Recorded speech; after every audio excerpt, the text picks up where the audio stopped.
Актер Набережно-Челнинского татарского драматического театра имени Аяза Гилязова стал одним из лучших в республике. В Казани прошла церемония награждения театрального конкурса и премии Министерства культуры Татарстана «Тантана-2021».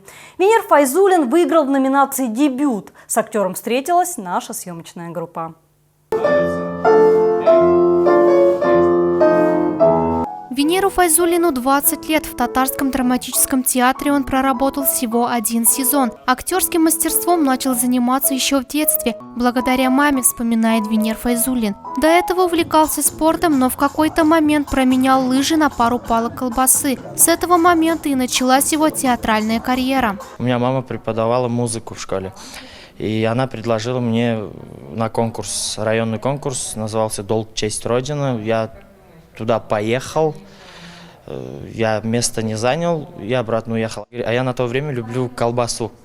Она мне говорит, если первое место займешь, я тебе 3 палки колбасы куплю, второе место 2, третье место 3. Я поехал, третье или второе место занял, мама мне все равно 2 палки колбасы купила. Премия «Тантана» присуждается за творческие достижения в области театрального искусства. Венер Файзуллин выиграл в номинации «Дебют». Актер сыграл в спектакле «Город Брежнев», постановка о перестройке. Его роль – парень по имени Артур Вафин, которого постоянно преследуют проблемы в семье, с друзьями, в любви. Актер признается, герой чем-то похож на него. У него еще не так много ролей в нашем театре, у него всего в 2 спектаклях роли.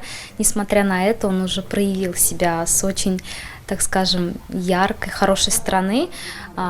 Как партнер, я могу сказать, что у него очень большая отдача идет.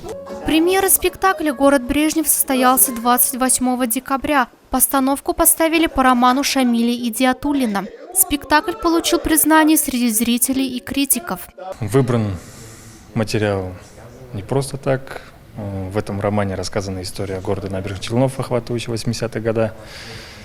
И также это приурочено и к юбилею ТССР, 90-летию Набережных Челнов. Ну и это какое-то такое перерождение татарского театра. Церемония «Тантана» прошла в Казани в 10-й раз. Всего оргкомитетом было рассмотрено 67 заявок. Лауреатов конкурса определили в 11 номинациях. Айгуль Низамова, Айдар Мусин, Новости Челны ТВ.